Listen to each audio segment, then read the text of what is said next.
যুবক, জানি না তুমি বুঝবে কিনা, কিয়ামতের দিন ১৬ লক্ষ নবী, ৩১২ জন রসুল, হয় হয় যেই দিন ফেরেশতারা পর্যন্ত মাটিতে পড়বে আর চিৎকার দিবে রব্বি সাল্লিম সাল্লিম, রব আমাকে বাঁচান। জিবরিল পর্যন্ত মাটিতে হাঁটু গেরা বসা পড়বে দোজগের অবস্থা দেখা আর চিৎকার দিবে রব্বি সাল্লিম সাল্লিম। ওই দিন আল্লাহ এরকম নারাজ হবে, অতীতে কখনো হন নাই আর ভবিষ্যতে কখনো হবে না। নবীরা পর্যন্ত নাফসি নাফসি বলতে থাকবে, কেউ না স্ত্রীকে চাবে না সন্তানকে চাবে। আল্লাহর রসুল এক জায়গায় রেওয়ায়াত করছেন যে আমি দেখতেছি ওই দৃশ্য যে মুসা আলাইহিস সালামের মতো নবী আরশের খুঁটি ধরে চিৎকার দিতেছে আর বলতেছে রব্বি লা। আল্লাহর রসুল বলতেছে আমি দেখতেছি আন্না মুসা মুতালাফফিফুন বিউমুদিল আরশি ওয়া ইয়াকুলু রব্বি লা আসআলুকা উম্মি ওয়া লা আসআলুকা উখতি। ওনার একজনই বোন ছিলেন, বোনকে চাই না, মাকে চাই না। আসআলুকা নাফসি নাফসি নাফসি, আমাকে বাঁচান। ও যুবক, ওই দিন তোমার রসুল একমাত্র কিয়ামতের মাঠকে গরম করবে, আরশ পর্যন্ত কাঁপায় দিবে আর চিৎকার দিবে রব্বি উম্মতি উম্মতি। আমি বুঝাইতে পারি না। হাসান চাবে না, হোসাইন চাবে না, আলী চাবে না, ফাতেমা চাবে না, বাকি মেয়েদেরকে চাবে না, না ফ্যামিলিকে চাবে, শুধু চিৎকার উম্মতি উম্মতি। আল্লাহ সান্ত্বনা দিতে থাকবেন, সালতু তা সাফি তু সাফা, বন্ধু শান্ত হন, যাকে চাবেন তাকে দিয়া দিব, যার ব্যাপারে সুপারিশ করবেন তাকে দিয়া দিব। যিনি এখনো কবরে কাঁদেন আমাদের জন্য, হায় হায় হায়, হাজারো কোটি ফ্যাসিলিটি আমরা পাইছি। এই উম্মত মুহাম্মদুর রাসূলুল্লাহর কারণে। ওই রসুল যিনি আমাদের জন্য চুলা জ্বলে নাই মাসের পর মাস, যিনি বৈশা নামাজ পড়তেছেন আমাদের জন্য। আবু হুরায়রা জিজ্ঞাসা করছেন রাদিয়াল্লাহু তাআলা আনহু, বৈশা কেন? বলছে আল জু, ক্ষুধার কারণে দাঁড়াইতে পারতেছে। যিনি 23 বছর চোখের পানি বন্ধ হইতে দেন না, আজকে আল্লাহ করুক যুবক তোর দিলে বসো আমার কথা, 23 বছর চোখের পানি বন্ধ হইতে দেন নাই। জিবরিল মিকাইল জিজ্ঞাসা করছে মা জালা আরাকা তাবকি, যখনই দেখি চোখে পানি কেন? বলছে জিবরিল মিকাইল উম্মতের জন্য চোখের পানি বন্ধ হয় না। ওই রাসূল যে আরশে যে আমাদেরকে বলেন নাই, আমরা আত্তাহিয়াতের ভিতরে পড়ি ওয়ালা ইবাদিল্লাহিস সালিহিন। আল্লাহ তো বন্ধুকে সালাম দিছিলেন। বন্ধু প্রথমে আল্লাহর কাছে তোহফা পেশ করছিলেন, উপটকন পেশ করছিলেন, আত্তাহিয়াতু লিল্লাহি ওয়াসসালাওয়াতু ওয়াত-তাইয়্যিবাতু। তারপরেই তো আল্লাহ খুশি হয়ে বলছে আসসালামু আলাইকা আইয়ুহান নবী ওয়া রাহমাতুল্লাহি ওয়া বারাকাতু। আল্লাহ তো বন্ধুকে সালাম দিছিলেন, আমাদেরকে তো দেন নাই। বন্ধু তো চিৎকার দিয়ে উঠছে আমাকে সালাম উম্মত। আরো সে যে যিনি উম্মত বলেন নাই। আগের দিকে যাওয়া যাবে না, সময় কম। এতটুকু শুনাই, মুসা আলাইহিস সালামকে নিজের দর্শন দেন নাই, শুধু তাজাল্লি দিছেন। ফাতাজাল্লা লিল জাবাল, তাজাল্লি দিছেন। 40 দিন বেহুশের মতো ছিলেন মুসা আলাইহিস সালাম। আর আল্লাহর রসুল তো নৈকট্য লাভ করতে করতে করতে করতে করতে কাবা কাউসাইনি আও আদনা সুম্মা দানা ফাতাদাল্লা ফাআওহা ইলা আবদিহি মা আওহা, এরকম কাছে চলে গেছেন, এরকম নৈকট্য লাভ করছেন যেখানে নূরের জগৎ, কোনো পর্দা নাই। ওইখানে যাওয়ার পরে তো হায় হায় হুশি হারায় ফেলার কথা ছিল। জিবরিলই তো বললেন যিনি নূরীদের সর্দার, নূরের তৈরি ফেরেশতা। জিবরিল আলাইহিস সালাম চিফ অফ স্টাফ, ফেরেশতাদের সর্দার। উনি তো সঙ্গ ছেড়া দিলেন সিদরাতুল মুনতাহায় যায়। জিজ্ঞেস করলেন আগে যাবেন না? অনুমতি নাই, শরীরে ফিটনেসও নেই। মনে হুজুরে ফিটনেস বোঝে নাই, শরীরে শক্তি নাই, আগে কারো যাওয়ার অনুমতি নাই। একজনের আছে, উনি আপনি। হায় হায়, ওই রসুল আরো সে বলে নাই যিনি দুনিয়ার থেকে যাওয়ার সময় কাঁদতে কাঁদতে যান। জিবরিল জিজ্ঞেস করছে কাঁদেন কেন? বলছে ফামাল লিবাদিল উম্মতি, আমার উম্মতের নারী পুরুষ যুবক বৃদ্ধ ছোট বড়কে কে দেখা রাখবে? আল্লাহ অঙ্গীকার দিছে আমি দেখা রাখবো। যিনি এখনো কবরে কাঁদেন আমাদের জন্য, ওই ওলামাদেরকে জিজ্ঞেস করেন কাঁদে না না কাঁদে? আল্লাহওয়ালারা দেখে না দেখে না। আমি পুরা টিম নিয়ে আসতে পারি এখানে, পুরা স্বপ্ন দেখছে। আল্লাহ রসুল হাতিমে কাবায় কাঁদতেছেন। বলছে কাঁদেন কেন? বলছে আমার বাংলাদেশের উম্মতের জন্য কাঁদি। আমার বাংলাদেশের উম্মত সরল সহজ সাদা সিধা, যেই দিকে বাতাস ওই দিকে পাল। আমার বাংলাদেশের উম্মতের জন্য কাঁদি। এই জন্য আমি বলি আল্লাহর রসুলের পক্ষ থেকে বাংলাদেশের মানুষ সরল সহজ সাদা সিধা। কি? হ্যাঁ, নাইলে বিদেশি ইম্পোর্টেড কাদিয়ানি বাংলাদেশে কেমনে আইসা জায়গা গাড়ে? কাদিয়ানি তো ইম্পোর্টেড। আমাদের দেশে? কোন দেশে? ভারতের, ইন্ডিয়ার। তাও কোন প্রদেশের? হায় হায় হায়, পাঞ্জাব প্রদেশের কাদিয়ান। ওইখানের এখানে এসে পাঞ্জাবের কি করা? বাংলাদেশিরা সাদা সিধা। আল্লাহর রসুল বলছে আমার উম্মতের ঈমান নিয়ে যেতেছে।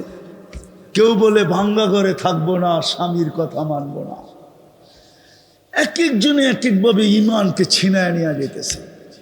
ওই রসুল যে এখনো কবরে কাঁদে। আমার দেশ নিয়ে তো আমি মাঝে মাঝে ভাবি যে হয় একটা ইউনিয়ন পরিষদের চেয়ার পাওয়ার জন্য মরতে রাজি, মারতে রাজি, স্ত্রীকে বিধবা করতে রাজি, সন্তানদেরকে এতিম করতে রাজি, বুকের তাজা রক্ত ঢাইলা দিতে রাজি, রক্তের বন্যা বহায় দিতে রাজি। কিন্তু আপনার আমার নবী তো কিয়ামতের দিন মাকামে মাহমুদ পাবে। কোন ওলামা প্রমাণ করে দেখাতো যে উনি বসবে চেয়ারে? বসবে না তো, হাতলায় হাত রাইখা দাঁড়ায় থাকবে। আল্লাহ জিজ্ঞেস করবে বসেন না কেন? বলে যে 3 জায়গায় দৌড়াবে ও বসে কি করে? আমি বসবো না, প্রমাণ দিলাম এটা আমার, এই জন্য হাতলে হাত রাখলাম। আমি বসবো না, আমি তো উম্মতকে অঙ্গীকার দিয়ে আসছি হাউজে কাউসারে ছুটবো। পিপাসিত উম্মত যেন অপেক্ষা না করতে হয়, আমি চাই অপেক্ষা করব। আসতে দেরি, আমি নিজের হাতে পান করাইতে দেরি করব না। আর যুবক, রব্বে কাবার কসম, যার পেটে 1 ফোঁটা হাউজে কাউসার যাবে, এটা নির্ধারিত হয়ে গেল। এই পেট কোনো না কোনো ভাবে জান্নাতে যাবেই যাবে। দুযোগ এই পেটকে আর স্পর্শ করবে না। বলবে আমি তো দৌড়াবো হাউজে কাউসারে, আমি তো দৌড়াবো মিজানে। পাল্লা না ঝুঁকলে আপনি আমাকে অঙ্গীকার দিছেন সালতুতা, আমি চাইলে নাকি দিবেন, তো আমি চাইতে শুরু করব। আপনি নাকি আমাকে অঙ্গীকার দিছেন শাফি তু সাফা, সুপারিশ করলে মঞ্জুর করবেন। আমি ওইখানে দাঁড়াই সুপারিশ করতে থাকবো। আপনি অঙ্গীকার দিছেন আমাকে সৌফা ইউতিকা রাব্বুকা ফাতারদা, আপনাকে আমি রাজি করে ছাড়বো। তা আমি চিৎকার দিব উম্মতের পাল্লা ঝোঁকে না, আমি রাজি হব না না না না। আপনি আমাকে অঙ্গীকার দিছেন লা ইউখজিকা ফি উম্মতিক, আপনার উম্মতের ব্যাপারে আমি লজ্জিত করব না।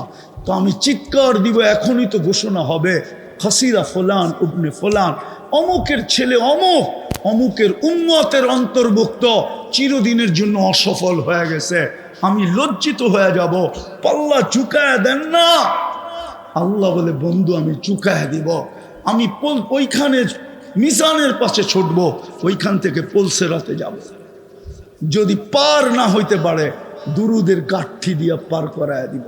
আমি লেখি নাই, ইমাম কর্তুবী রহমতুল্লাহ আলাইহি লেখছেন। কিন্তু আফসোস তো এইখানেই, আজকে শুক্রবারের রাত্র, সূর্য ডুবার থেকে শুক্রবার শুরু হয়ে গেছে, কালকে সূর্য ডুবা পর্যন্ত। কিন্তু আমার বিশ্বাস এই মজমা একজনও নাই যে শুক্রবারে 1000 বার দুরূদ পড়ে। আমার বিশ্বাস এখানে নাই। আমার বিশ্বাস কোনো যুবকও নেই যেটি 10 বার শুক্রবারে 10 বার দুরূদ শরীফ পড়ে। অথচ আল্লাহ রসুলের অনুরোধ ছিল, আবেদন ছিল, আমাদের কাছে দরখাস্ত ছিল, হায় শুক্রবারে আমার উপরে বেশি বেশি দুরূদ পড়ে না উম্মাহ, ওই রসুল। যুবক, জানি না তুমি বুঝবে কিনা, কিয়ামতের দিন ১৬ লক্ষ নবী, ৩১২ জন রসুল। হায় হায়, যেই দিন ফেরেশতারা পর্যন্ত মাটিতে পড়বে আর চিৎকার দিবে রব্বি সাল্লিম সাল্লিম, রব আমাকে বাঁচান। জিবরিল পর্যন্ত মাটিতে হাঁটু গেরা বসা পড়বে দোজগের অবস্থা দেখা আর চিৎকার দিবে রব্বি সাল্লিম সাল্লিম। ওই দিন আল্লাহ এরকম নারাজ হবে, অতীতে কখনো হন নাই আর ভবিষ্যতে কখনো হবে না। নবীরা পর্যন্ত নাফসি নাফসি বলতে থাকবে, কেউ না স্ত্রীকে চাবে না সন্তানকে চাবে।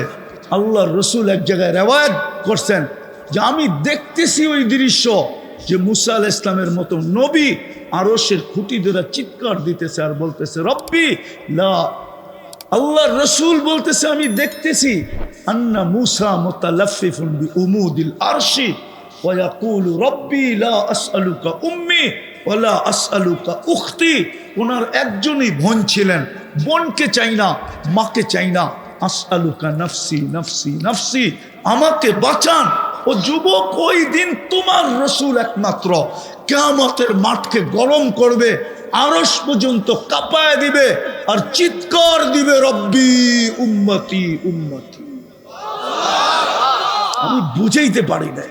হাসান চাবে না, হোসাইন চাবে না, আলী চাবে না, ফাতেমা চাবে না, বাকি মেয়েদেরকে চাবে না, না ফ্যামিলিকে চাবে, শুধু চিৎকার উম্মতি উম্মতি। আল্লাহ সান্ত্বনা দিতে থাকবেন, সালতু তা শাফি তু শাফা, বন্ধু শান্ত হন, যাকে চাবেন তাকে দিয়া দিব, যার ব্যাপারে সুপারিশ করবেন তাকে দিয়া দিব। এই উম্মত তওবা করে না, করবা আজকের থেকে তওবা? হ্যাঁ, কে কে করবা দেখি? পাক্কা? হ্যাঁ, কমসে কম শোয়ার সময় তওবা।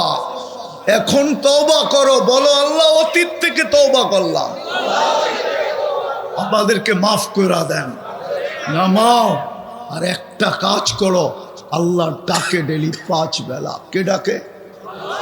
কে ডাকে? কে ডাকে?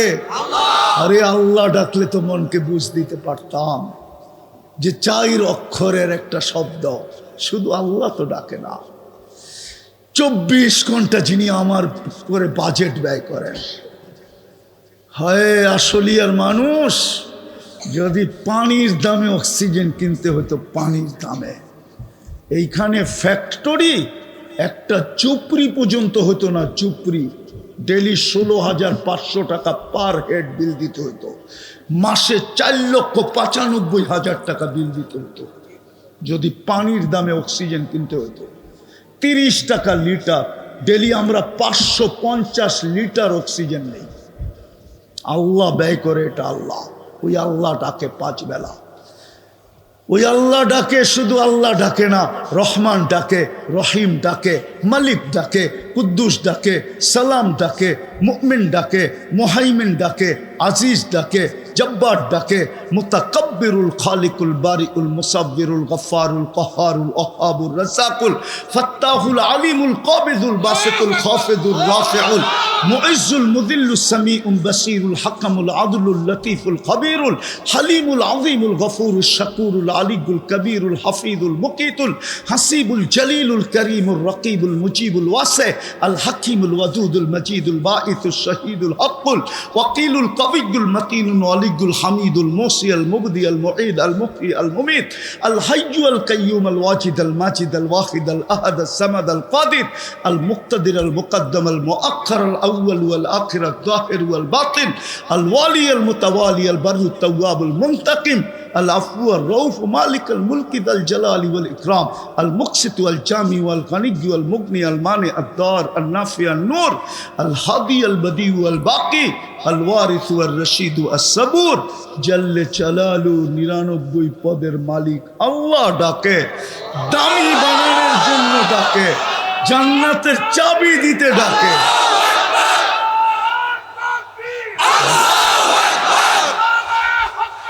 জিন্দাবাদ জিন্দাবাদ জিন্দাবাদ জিন্দাবাদ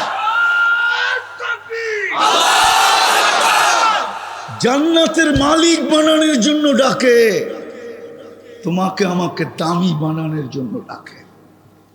হ্যাঁ হ্যাঁ, ওলামা মানবে কিনা আমি জানি না। এই উম্মত দোজগে যাবে আমি মানি, কিন্তু হাতকড়ি থাকবে না, পায়ে বেড়ি থাকবে না, গলায় ছিকল থাকবে না, চেহারা চকচকে থাকবে। দোজগের দারোগা মালিক জিজ্ঞেস করবে এটা আবার কেমন আসামি, হাতকড়ি কই, বেড়ি কই, ছিকল কই, চেহারা চকচকে। আল্লাহ বলবে আমার বন্ধুর উম্মত, বেশি কথা কইস না। বলবে হাতকড়ি নাই কেন? বলে যেই হাত উঁচুতে ব্যবহার হয় ওই হাতে হাতকড়ি লাগে না। বলছে পায়ে বেড়ি নাই কেন? বলে যেই পাও আমার ঘরের দিকে হাঁটে ওই পায়ে বেড়ি লাগে না। বলছে গলায় ছিকল নাই কেন? চেহারা ঝকঝকে কেন? বলছে মালিক যেই কপাল আমার কুদরতি পায়ে লাগে ওই চেহারা কোনোদিন কালো হয় না, ওই গলায় কোনোদিন ছিকল লাগে না।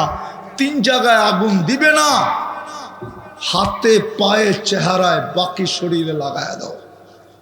ও যুবক, উম্মতে মোহাম্মদী হওয়ার কারণে চলো আজকের থেকে অঙ্গীকার করি, তওবা তো ডেলি করবই, আজকের থেকে নামাজ ছাড়বো না। পাক্কা? হ্যাঁ, ওয়াদা? নামাও। যদি উম্মত আজও 5 ওয়াক্ত নামাজ পড়তো তাহলে উম্মতের এই দুর্দশা হতো না। ফিলিস্তিনের যুদ্ধ আমার যুগ বিয়োগে মিলে না, হুজুরদের মিলতে পারে, দুনিয়ার সবার মিলতে পারে, আমার মিলে না। আমি যুগ বিয়োগ মিলাইতেই পারি না। পারবো কোত্থেকা? আমি 15 বছর আগে 2 চোখে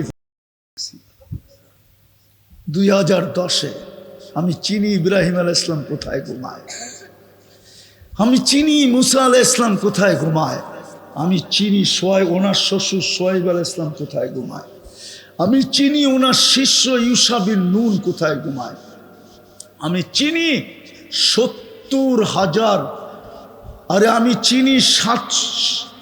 চিনি 70 জন নবীর কবর কোথায় কোথায় চিহ্নিত, আমার এই 2 চোখে দেখা আছে। আমি চিনি 45,000 সাহাবা কোথায় ঘুমায়, ফিলিস্তিন 45,000 সাহাবার কবর। আমি চিনি আমি চিনি জাফর ইবনে আবু তালেব কোথায় ঘুমায়, আমি চিনি যায়েদ ইবনে হারেসা কোথায় ঘুমায়, আমি চিনি আব্দুল্লাহ ইবনে রাওয়াহা কোথায় ঘুমায়, আমি চিনি 1.25 লক্ষ নবীদের সম্মেলন মেরাজের রাত্রে সশরীরে কোথায় হয়েছে, কোথায় ছিল, আমি ওটা চিনি। আমি মুসলমানের প্রথম কেবলা চিনি। আমি অহংকার করে বলতেছি না, আমি চিনি আইয়ুব আলাইহিস সালাম দুপুরে কোথায় ঘুমাইতেন, আমিও যে ঘুমায় গেছিলাম। আমি দেখতে গেছিলাম যে ওইখানে এখনো তাসির বাকি আছে কিনা, ক্রিয়া বাকি আছে কিনা। উনি যেই পাহাড়ের চূড়ায় ঘুমাইতেন, বাইতুল মুকাদ্দাস ছুঁয়া দক্ষিণা বাতাস ওই পাহাড়ের উপরে আসতো। এখন অবশ্য একটা ছোট মসজিদ হয়ে গেছে। আমি ওইখানে উঠছিলাম যে দেখতে এখনো আছে কিনা। সবাইকে বলছিলাম নিচে থাকো, আমি উপর থেকে দেখা নামতেছি। আমি ওইখানে যে ঘুমায় গেছি। তারপরে নিচের থেকে মানুষ যে আমাকে বলছে তুমি ঘুমায় গেছো। আমি বললে এইটাই তো দেখতে আসছিলাম যে এখনো ঘুম আসে কিনা দুপুরে। আমি চিনি ওই জায়গা, আমার যোগ বিয়োগ মিলে না। কসম, যেখানে ইব্রাহিম আলাইহিস সালাম ঘুমায় ওইখানে বোম ফাটে কি করে? যেখানে মুসা আলাইহিস সালাম ঘুমায় ওইখানে বোম ফাটে কি করে? 70 জন নবীর কবর যেখানে বোম ফাটে কি করে? তাও চিহ্নিত মুহাম্মদুর রাসূলুল্লাহর পরওয়ানা, জিয়ালে সাহাবী। হায় হায় হায়, যারা মুহাম্মদুর রাসূলুল্লাহর কদমে জান লুটায়া দিয়েছেন, 45,000-এর কবর, ওইখানে বোম ফাটে কি করে? ফাটবে না তো ফাটবে না কেন? এই জন্যই তো যুগ বিয়োগ মিলে না। 5 বেলা আল্লাহ ডাকে, এই এলাকার 90% মানুষ নামাজ পড়ে না, 90% মানুষ মসজিদে আসে না। দুঃখ তো এটাই। আমি চিনি এই এলাকার বড় লোকরা একজনও এই এলাকায় বাস করে না, এই এলাকার ধনীরা কেউ এই এলাকায় বাস করে না। হ্যাঁ, বাংলো থাকলে থাকতে পারে, সপ্তাহে মাসে একবার আসে, 2-4 ঘন্টা বসে আবার চলে যায়। সবাই থাকে উত্তরায়, না হইলে বনানী, না হইলে গুলশান, না হইলে বাড়িদারা, না হইলে ধানমন্ডি। আর কেউ কেউ তো আমি চিনি আমেরিকাতে থাকে, কেউ কেউ তো আমি চিনি ইংল্যান্ডে থাকে, কেউ কেউ তো আমি চিনি কানাডায় থাকে। এই এলাকার মানুষ আমি চিনি, অথচ আল্লাহ নিজের ঘরটা আমাদের মহল্লায় দিয়ে দিছে। যুক্তিতে তো আসে না, আল্লাহ কেন আমাদের মহল্লায় ঘর দিবে? আল্লাহর চেয়ে উন্নত কে আছে? আরে বলেন না, আল্লাহর চেয়ে ধনী কে আছে? আল্লাহর চেয়ে বড় কে আছে? আল্লাহু আকবার। আল্লাহর চেয়ে বড় কে? উনি কেন ঘরটা আমাদের মহল্লায় দিলেন? দিছিল তো আমি যেন 2 কদম দিয়ে দামি হইতে পারি, আমি যেন 2টা কদম দিয়ে জান্নাতের চাবিটা হাতে নিতে পারি, আমি যেন 2 কদম দিয়েই সার্টিফিকেটটা নিতে পারি। মানুষকে বলে দিছে আল্লাহ, যাকে বেশি বেশি মসজিদে আসতে দেখো, তোমরা মরার আগেই সার্টিফিকেট দিয়া দাও, এটা ইমানদার। যাকে সকাল বিকাল মসজিদে আসতে দেখো, ওকে তোমরা সার্টিফিকেট দিয়া দাও, কিয়ামতের দিন উঠছে বেশি আলোকিত কেউ হবে না। বাশশিরিল মাশাঈনা ফি যুলামি ইলাল মাসাজিদি বিন নূরি তাম ইয়াউমাল কিয়ামা। এই জন্যই তো ঘরটা গলি গলি দিছিলেন, নাইলে আমার যুক্তিতে তো আসে না।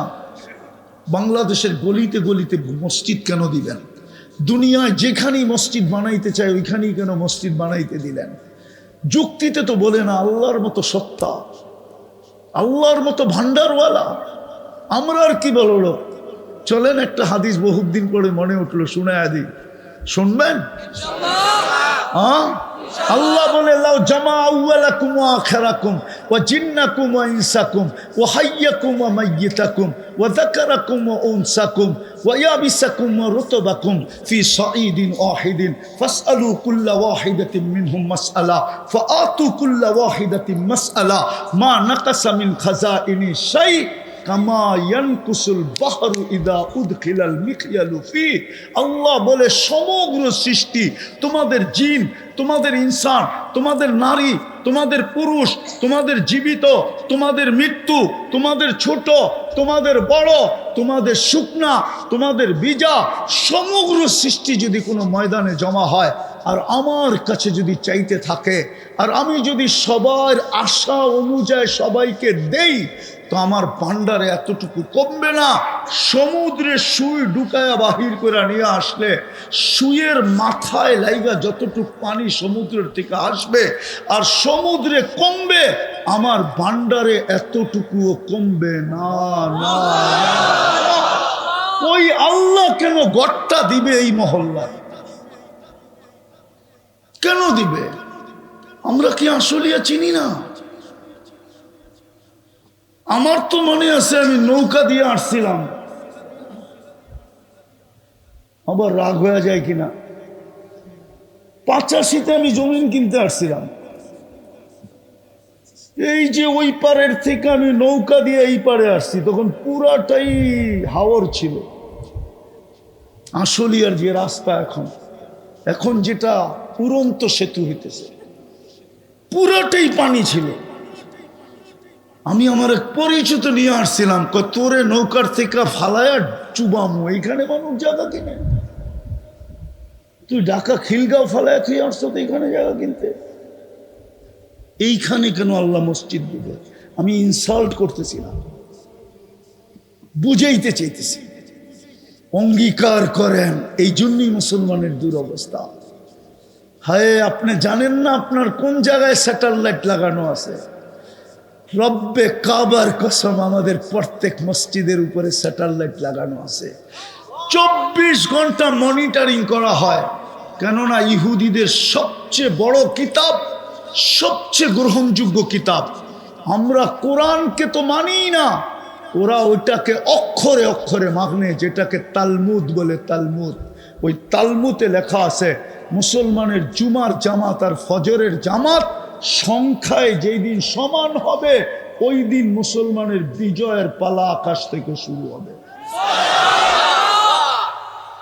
এই জন্য পায়ে ধরতেছি, নামাজ ছাড়বো, নামাজ ছাড়বো, ওয়াদা। আল্লাহ আমাদেরকে আমল করার তৌফিক দান করেন। ওমা আলাইনা ইল্লাল বালাগ। উঠাউঠি করবো না, শুধু দুটা ছেলের পাগড়ি দিব, তারপরে ইনশাআল্লাহ দোয়া।